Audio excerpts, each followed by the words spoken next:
Hello students. तो हम पढ़ रहे थे डोमेन ऑफ फंक्शन। हमने पिछले लेक्चर में एक क्वेश्चन देखा था 1/1 divide by cosec x is not equal to cosec x। इसकी क्लियरिटी तब नहीं आई होगी ज़्यादा। ये वाला क्वेश्चन सॉल्व करेंगे, इसमें आ जाएगा।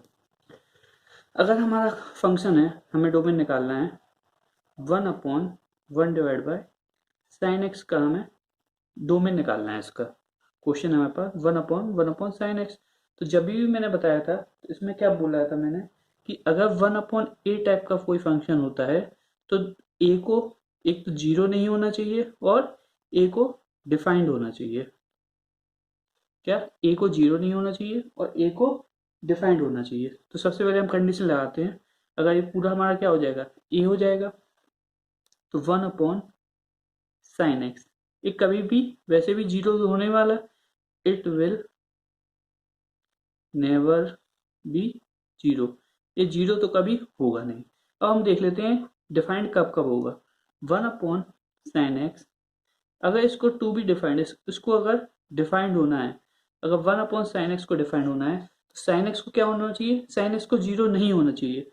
अगर इसको डिफाइंड होना है तो sin x को जीरो नहीं होना चाहिए। और sin x जीरो कब होता है, x इक्वल टू एन पाई पर ए जीरो होता है। तो मैंने देखा कि 1/sin x को अगर डिफाइंड होना है तो sin x को जीरो नहीं होना चाहिए और x को एन पाई नहीं होना चाहिए।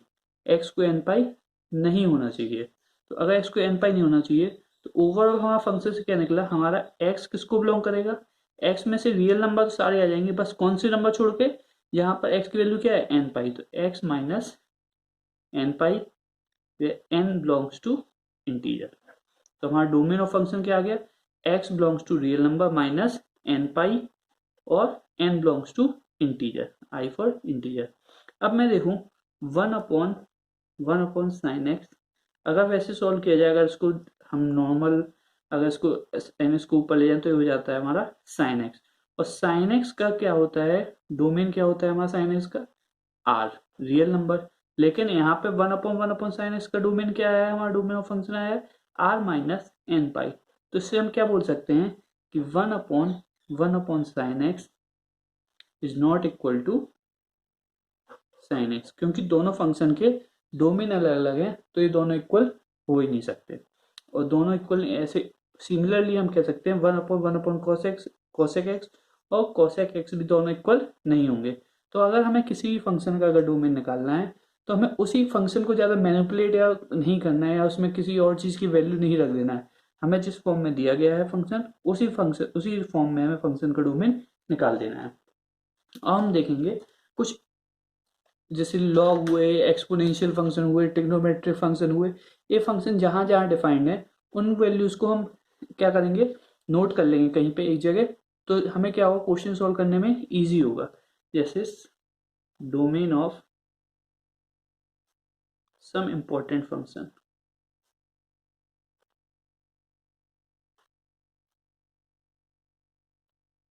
जैसे मैं बात करूं, सबसे पहला लूं लॉग।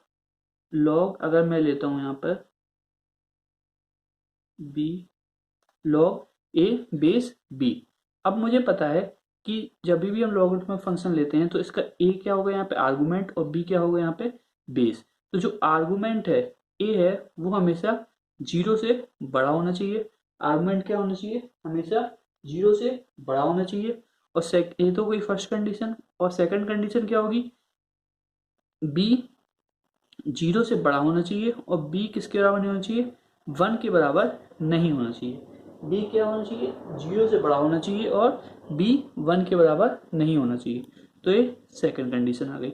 अगर ए भी हमारा फंक्शन ऑफ एक्स है, बी भी हमारा फंक्शन ऑफ एक्स है, तो हम क्या करेंगे, ये दोनों कंडीशन लगाएंगे और दोनों का फिर हम इंटरसेक्शन ले लेंगे। क्योंकि ए हमारा जीरो से बड़ा होना चाहिए, वो तो आर्गुमेंट हो गया, और बी भी हमारा जीरो से बड़ा होना चाहिए और बी 1 के बराबर नहीं होना चाहिए। अगर मान लीजिए क्वेश्चन आया find domain of log x base x, तो इसमें सबसे पहले कंडीशन क्या लगाएंगे, आर्गुमेंट जो है एक्स वो जीरो से बड़ा होना चाहिए, ठीक है। अब ये वाला एक्स भी, बेस वाला एक्स 0 से बड़ा होना चाहिए और बेस वाला एक्स 1 के बराबर नहीं होना चाहिए। क्लियर। तो हम अगर नंबर लाइन पे प्लॉट करें तो एक्स 0 से बड़ा होना चाहिए, 0 एक्स 0 से बड़ा, और 1 पे क्या है, 1 पे इक्वल टू नहीं है, तो यहाँ पे ओपन इंटरवल आ गया। तो नंबर लाइन से एक्स क्या हो जाएगा हमारा, बिलोंग करेगा 0 से लेकर इंफिनिटी तक -1। ये हमारा डोमेन ऑफ फंक्शन है किसका, लॉग ए एक्स बेस एक्स का। ऐसे ही हम कुछ और क्वेश्चन लेंगे अभी लॉग के, जिससे और चीजें हमारी क्लियर हो जाएंगी। क्वेश्चन है हमारा, find domain of y equal to log of 1 minus x plus under root of x plus 2। अगर हमारा क्वेश्चन है y equal to log of 1 minus x plus under root of x plus 2, अगर यहाँ पे base कुछ भी नहीं दिया है हमें तो कोई फिक्र की बात नहीं है। अगर आपको जैसे मेंस में तो हो सकता है कि बेस ना भी आए तो हम बेस 10 मान लेंगे यहाँ पे। अगर मैं एडवांस क्वेश्चन की बात करते हैं तो आपको यहाँ पे बेस में हमें कुछ ना कुछ गिवन होगा। तो हमें केवल पता है कि हमारा आर्गूमेंट जो है फंक्शन ऑफ एक्स है और एक है under root of x plus 2। तो सबसे पहले देखते हैं आर्गूमेंट ऑफ एक्स के लिए। तो इसमें आर्गूमेंट ऑफ एक्स जो होता है वो हमेशा किससे, 0 से बड़ा होना चाहिए, मतलब 1 minus x should be greater then 0। तो यहाँ पे क्या हो जाएगा, x should be less than 1। X क्या होना चाहिए हमारा, 1 से कम होना चाहिए। और इस वाले फंक्शन की बात की जाए under root of x plus 2, अब under root of x plus 2 की बात की जाए तो यहाँ पे क्या हो गया, एक्स प्लस 2 क्या होना चाहिए, अंडर रूट के अंदर है, अंडर रूट के अगर अंदर है तो एक्स प्लस 2 की वैल्यू हमेशा 0 से ज़्यादा होनी चाहिए या फिर 0 के बराबर होना चाहिए। तो x plus 2 greater than equal to 0, तो x is greater than equal to minus of 2। अब एक का सॉल्यूशन ये आया, एक का सॉल्यूशन ये आया, तो हम दोनों सॉल्यूशन का इंटरसेक्शन ले लेंगे, 1 इंटरसेक्शन 2। तो इससे क्या होगा, अब क्वेश्चन क्या हो जाए, सॉल्यूशन क्या हो जाए, नंबर लाइन पे अगर ड्रॉ करें, पहला सॉल्यूशन क्या है 1 और दूसरे का -2। तो 1 से x क्या होना चाहिए, हमेशा छोटा छोटा, तो यहाँ पे ओपन इंटरवल, और x should be greater then -2, तो x इसको इंक्लूड करके -2 से बड़ा होना चाहिए। तो इन दोनों का कंप्लीट इंटरसेक्शन पॉइंट कौन सा हो गया, ये वाला। तो x हमारा बिलोंग करेगा -2 से क्लोज इंटरवल 1 पे ओपन इंटरवल, ये हमारा आंसर हो जाएगा। क्लियर। एक और क्वेश्चन लेते हैं। क्वेश्चन है, find domain of y equal to 1 upon log of 1 minus x. अब हमारा क्वेश्चन है प्लस एक और लेते फंक्शन x प्लस 2 ले लेते, 1 upon log 1 minus x plus under root of x plus 2। अब इसमें क्या क्या हो गया, सबसे पहले तो x प्लस 2 हमेशा ग्रेटर देन 0 होना चाहिए, x plus 2 greater than equal to 0, मतलब x should be greater than equal to -2। एक तो ये मिल गया हमें सॉल्यूशन। और क्या मिला, अब हमने देखा कि 1 upon log of x 1 minus x है, मतलब कि इस चीज को डिफाइंड भी होना है, इस चीज को डिफाइंड होने के लिए log of 1 minus x should not be equal to 0, और इस चीज को 0 नहीं होना चाहिए, तो ये फंक्शन पूरा हमारा डिफाइंड हो गया। अब हम इस पूरे को डिफाइंड होने के लिए इस चीज को डिफाइंड होना है, इस चीज के लिए डिफाइंड होने के लिए 1 माइनस एक्स क्या होना चाहिए, 1। एक तो इससे निकलेगा सॉल्यूशन और एक निकलेगा हमारा 1 minus x should be greater then 0। 1 minus x should be greater then 0 के लिए x should be less than 1। एक सॉल्यूशन मिल गया, इसको नंबर देते हैं 3 नंबर। अब एक क्या मिला था हमें, log of 1 minus x is not equal to 0। जो लॉग की वैल्यू है 1 माइनस एक्स, इसकी वैल्यू कभी भी 0 के बराबर नहीं होनी चाहिए।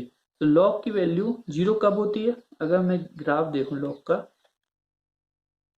तो इस पॉइंट पे 1,0, मतलब x इक्वल टू 1 पे क्या हो जाता है हमारा 0। एक ग्राफ है हमारा log x का, इसका मतलब इसकी वैल्यू 0 नहीं होनी चाहिए, मतलब 1 minus x should not be equal to 1।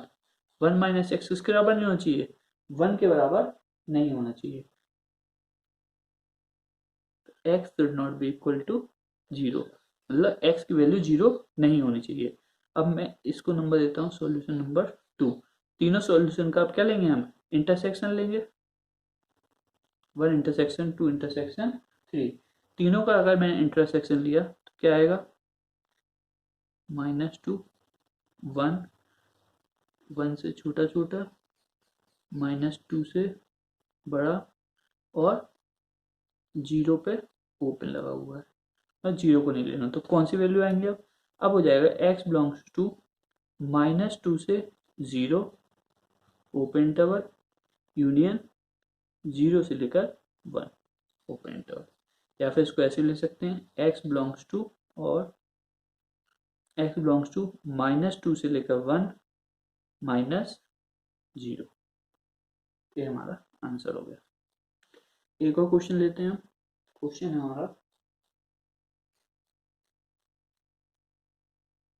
f(x) equal to under root of log 10 5x minus x square divide by 4। Clear. अब हमारे पास इसका हमें डोमेन निकालना है, इसका हमें निकालना है domain of function. Domain of function का मतलब बताया था हमें, डोमेन क्या होता है, एक्स की वो सारी वैल्यूज जो इस फंक्शन को, यहाँ पर एक फंक्शन डिफाइंड हो। सबसे पहले तो ये चीज अंडर रूट के अंदर है, तो अंडर रूट होने के लिए ए वाली वैल्यू क्या होना चाहिए, हमेशा ग्रेटर देन इक्वल टू 0 होना चाहिए। तो log 10 5x minus x square divide by 4 should be greater than equal to 0। ये हमेशा 0 से बड़ी होना चाहिए। अब इसको अगर 0 से बड़ा होना है, अगर इस log की किसी वैल्यू को 0 से बड़ा होना है, मैंने यहाँ पे बताया था log का फंक्शन, अगर log को बड़ा होना है तो इसका x जो पार्ट है वो हमेशा क्या होना चाहिए, पॉजिटिव होना चाहिए, मतलब सॉरी 1 से ज़्यादा होना चाहिए, तभी ये पार्ट क्या होगा, ग्रेटर देन 0 होगा। तो मतलब इसका मतलब 5x minus x square upon 4 should be greater then 1। ये क्या होना चाहिए, 1 से हमेशा बड़ा होना चाहिए। क्लियर। और हमने देखा कि log 10, अब log जो log था हमारा वो क्या होना चाहिए, 1 से बड़ा होना चाहिए। तो हमने इसको सॉल्व कर लिया, मतलब 5x minus x square upon 4 greater than equal to 1, 5x minus x square greater than equal to 4, 5x minus x square -4 greater than equal to 0। Minus sign common लेंगे तो x square minus 5x plus 4 less than equal to 0।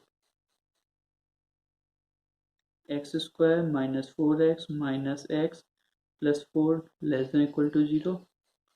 X minus 4 minus 1 x minus 4 less than equal to 0।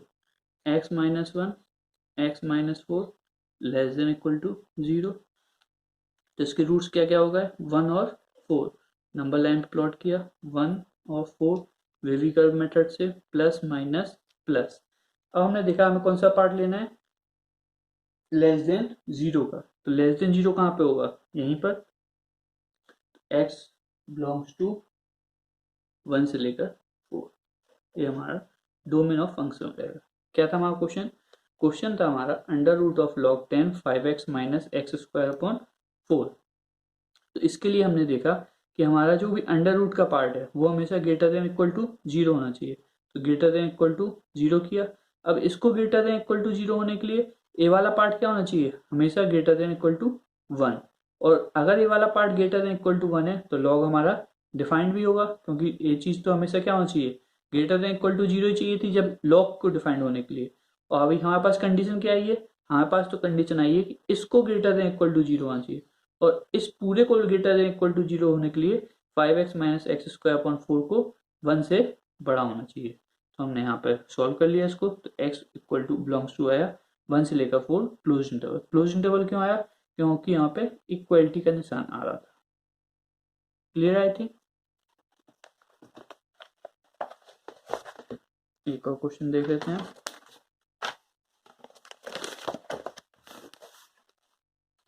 Question है हमारा y equal to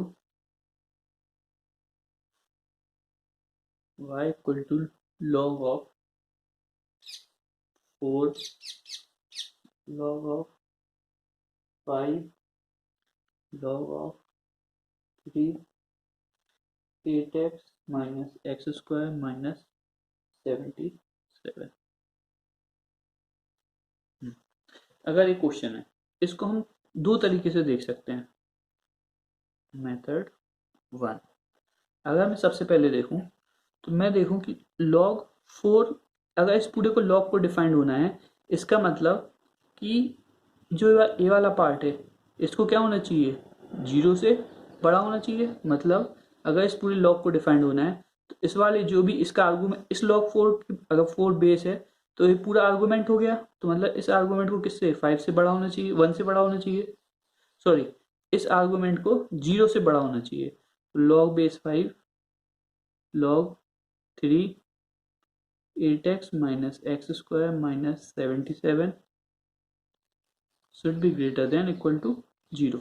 अब मतलब इसको क्या होना चाहिए, अब 0 से बड़ा होना चाहिए, इक्वलिटी का निशान नहीं आएगा।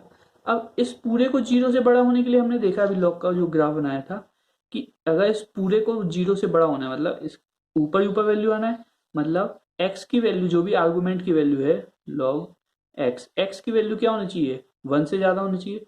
मतलब अब आर्गूमेंट की वैल्यू क्या होनी चाहिए, 1 से ज्यादा। अब आर्गूमेंट की वैल्यू होनी चाहिए 1 से ज्यादा। log 3 8x minus x square minus 77 should be greater than 1। इस पूरे की वैल्यू क्या होनी चाहिए, अब 1 से ज्यादा। एक बार फिर से देखें, अगर ये पूरा जो log था, अगर मैं 4 बेस मानूं और ये पूरा इसका क्या हो गया, आर्गूमेंट हो गया, तो इस log को डिफाइंड होने के लिए ये पूरा का पूरा क्या होना चाहिए, 0 से बड़ा। तो इस 0 से हमने बड़ा कर लिया। अब अगर 5 को बेस मानूं तो ये आर्गूमेंट हो गया। अब इस log को क्या होना चाहिए, 0 से बड़ा। 0 से बड़ा कब होगा, जब इसका आर्गूमेंट क्या होगा, 1 से बड़ा होगा। अब मुझे इससे एक log मिला है, log base 3 8x minus x square minus 77 greater than 1। अब बेस 3 है तो इसको मैं कैसे सॉल्व लिख सकता हूँ, 8x minus x square minus 77 greater than 3। अब इसको सॉल्व कर लेंगे, 8x minus x square minus 80 greater than 0। अब इसको अगर माइनस साइन कॉमन लूँ तो, सॉरी 8x नहीं था, 18x था, कोई फर्क नहीं पड़ेगा। X square minus 18x plus 80, यहाँ पर माइनस साइन कॉमन लिया है तो ये साइन चेंज हो जाएगा, लेस देन 0। तो यहाँ पे एक्स स्क्वायर 18x को 8x minus 10x plus 80 less than 0, x minus 8 minus 10 x minus 8 less than 0, x minus 8 x minus 10 less than 0। 8 और 10 पे बनाया हमने, प्लस माइनस प्लस, कौन सा साइन लेना है, लेस देन 0, मतलब ए वाला लेना है। x बिलोंग्स टू, x कहाँ से कहाँ बिलोंग करेगा हमारा, x बिलोंग करेगा 8 से लेकर 10 तक, ओपन इंटरवल। Answer clear. अगर इसमें क्या देखा हमने, हम गए बाहर से अंदर की ओर गए। अब हम देखेंगे मेथड 2 में, अगर मैं अंदर से बाहर आता हूं तो क्या होगा, वो log 4 log 5 log 3 18x minus x square minus 77। अगर ये है, अगर मुझे इस फंक्शन का डोमेन निकालना है, ये मेथड नहीं पता, दूसरे मेथड से देखते हैं। तो अब दूसरे मेथड में क्या होगा, सबसे पहले अंदर वाला लॉग देखें, इस लॉग को डिफाइंड होना है। अगर इस लॉग को डिफाइंड होना है तो क्या होगा, 18, अगर इस लॉग को डिफाइंड होना है मतलब 18x minus x square minus 77 should be greater then 0। क्या होना चाहिए, 18x minus x square minus 77 greater than 0 होना चाहिए। एक कंडीशन आ गई। अब मान ली जाए इस लॉग की बात की जाए, लॉग बेस 5 वाले की, इसकी बात की जाए तो जो अब इसके आर्गूमेंट में ये वाली चीज, इसको किससे, 0 से बड़ा होना चाहिए। तो मतलब log 3 18x minus x square minus 77 should be greater then 0। इसको बड़ा होना चाहिए, इसको बड़ा होने के लिए अब अगर इसको मैं सॉल्व करूं तो क्या हो जाएगा, 18x minus x square minus 77, 3 की power 0, 1 should be greater then 1। इसको किससे बड़ा होना चाहिए, 1 से बड़ा होना चाहिए। इसको मैं b मान लेता हूँ। अब मैं तीसरे लॉग की बात करूं तो अब मेरे पास क्या है, ए वाला पार्ट है। अब क्या मिल गया हमें, ए वाला पार्ट मिला। अगर इस लॉग को डिफाइंड होना है तो इसकी वैल्यू किससे भी ज्यादा होनी चाहिए, अब 0 से ज्यादा होना चाहिए। तो मैं देखूं log 5 log 3 18x minus x square minus 77 should be greater then 0। अब इस 5 को हटाने के लिए क्या करेंगे, log 3 18x minus x square minus 77, इस लॉग को हटाया तो 5 रेस्ट पावर 0 1। अब इस वाले लॉग को हटाएंगे तो 18x minus x square minus 77, 3 की पावर 1 ग्रेटर देन 3। तो अब मेरे पास 3 केस बन गए, ए बी और सी। अब मुझे क्या करना है, मुझे लेना है A intersection B intersection C. A intersection B intersection C मतलब जो भी तीनों का सॉल्यूशन आएगा उसका मुझे क्या लेना है, सिर्फ कॉमन सॉल्यूशन लेना है। तो कॉमन सॉल्यूशन के लिए अगर मैं देखूं तो ए वाला पार्ट क्या है, ग्रेटर देन 0, ए वाला पार्ट है ग्रेटर देन 1, ए वाला पार्ट है ग्रेटर देन 3। अगर मैं ग्रेटर देन 3 के लिए सॉल्व कर लूँ तो ए वाली कंडीशन भी सेटिस्फाइड हो जाएगी और ए वाली भी कंडीशन हमारी सेटिस्फाई हो जाएगी। तो हम देखेंगे अगर मैं सिर्फ एक ही करूँ, अगर मैं सिर्फ सी वाला पार्ट सॉल्व करूं तो उसमें बी कंडीशन भी आ गई और ए कंडीशन भी आ गई। तो मैं सिर्फ सी वाले पार्ट को सॉल्व करूंगा, 18x minus x square minus sorry 18x minus x square minus 77 should be greater then 3। तो यहाँ पे क्या मिल गया, 18x minus x square minus 77 minus 80 should be greater then 3। तो जो ऊपर इक्वेशन थी वही यहाँ पे है। तो यहाँ पे क्या मिल जाएगा, क्या मिलेगा answer, final answer x minus 8 x minus 10 should be less than 0। तो यहाँ पे क्या हो जाएगा, x हमारा बिलोंग करेगा 8 से लेकर 10। आंसर तो सेम ही रहने वाला है, चाहे हम आगे से चले या फिर पीछे चले। ये थे हमारा लॉग का। लॉग में क्या देखा हमने, लॉग में हमने देखा, अगर मैं यहाँ पर डिस्क्राइब करना चाहूँ, लॉग में देखा हमने अगर ए आर्गुमेंट है और बी बेस है तो ए हमारा क्या होना चाहिए, 0 से बड़ा होना चाहिए। और सेकंड कंडीशन क्या है, बी भी हमारा 0 से बड़ा होना चाहिए और B should not be equal to 1। ये 3 कंडीशन का हमें याद रखना है। और जो अगर ए हमारा फंक्शन ऑफ एक्स और बी भी हमारा फंक्शन ऑफ एक्स है तो दोनों सोल्यूशन निकाल के हमें दोनों का इंटरसेक्शन लेना है। अगर सिर्फ ए हमारा फंक्शन ऑफ एक्स है तो ए ग्रेटर देन 0 करके जो भी हमारा एक्स का सोल्यूशन होगा वही हमारा आंसर हो जाएगा।